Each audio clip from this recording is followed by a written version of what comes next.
Thank you, Mr. Speaker. The Protect America's Workforce Act would overturn President Trump's executive order from March that ended collective bargaining rights for roughly 1 million Americans who work for the federal government. Since the order was made, the administration has ripped up more than 700,000 union contracts.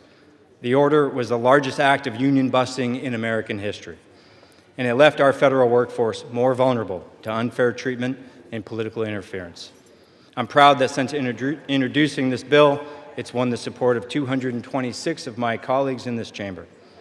This majority includes Democrats and Republicans who recognize that collective bargaining is not a partisan issue.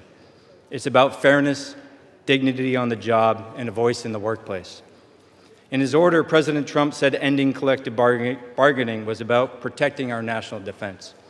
But in my district and many others, affected workers build our warships and care for our veterans. These workers make our country safer and stronger every single day.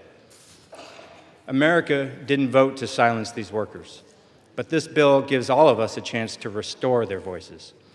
Every one of us in this body was sent here by our constituents to represent their voice in Congress. While the majority leadership has broad prerogative to set the calendar and control the flow of legislation, no one here believes they should have absolute power to determine which bills see the light of day and which don't.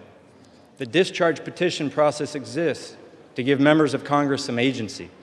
It's a release valve to ensure that good bills with broad support cannot be held up forever by a leadership team. It gives us a fair shot at building a coalition to do the people's work and get an up or down vote on the floor. That's exactly how my colleagues and I have spent the past several months. We've built a bipartisan coalition representing a majority of the House in support of this bill and done the work to bring it to the floor. I know that none of us ran for office with a vision of governing by discharge petition.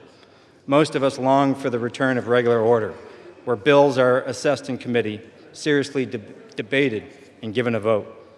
But here we are. As it stands, we must use every tool available to do the people's work.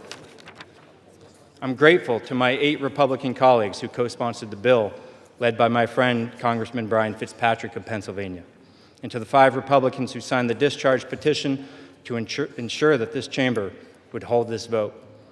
If the majority we built over the past few months sticks together, we can overturn this union-busting executive order, and we can show America that this body will protect workers' rights. I urge my colleagues to vote yes on the rule.